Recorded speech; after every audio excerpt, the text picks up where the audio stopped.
Glenn Greenwald, in one of your recent articles, you suggest that Hillary Clinton has demonstrated comparable support for what you call, quote, the world's worst despots.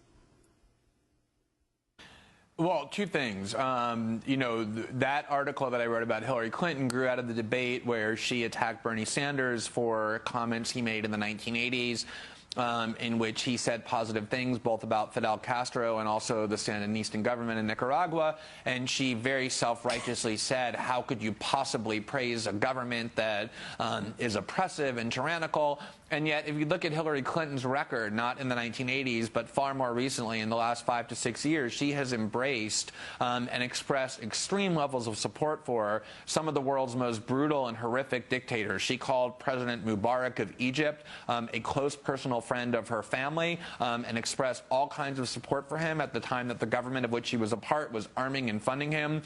She did the same with the Saudis. The Clinton Foundation has raised money from some of the worst and most oppressive dictatorships in the Persian Gulf, including the Saudis and the Qataris and the Emirates and the Bahrainis.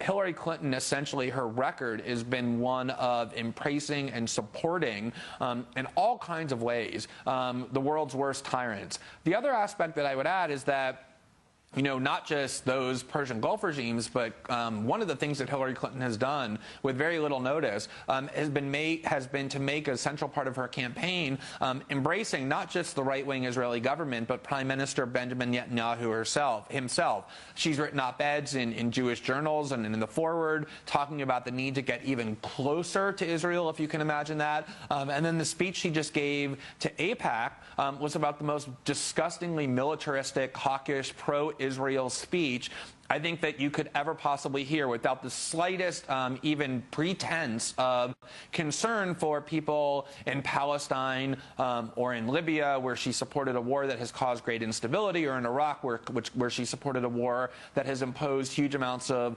suffering. And so it's very easy to talk about Donald Trump being close to dictators or being dangerous, but there has been a huge amount of Hillary Clinton's record that has spawned immense amounts of tyranny and violence in the world that Democrats and progressives are steadfastly ignoring.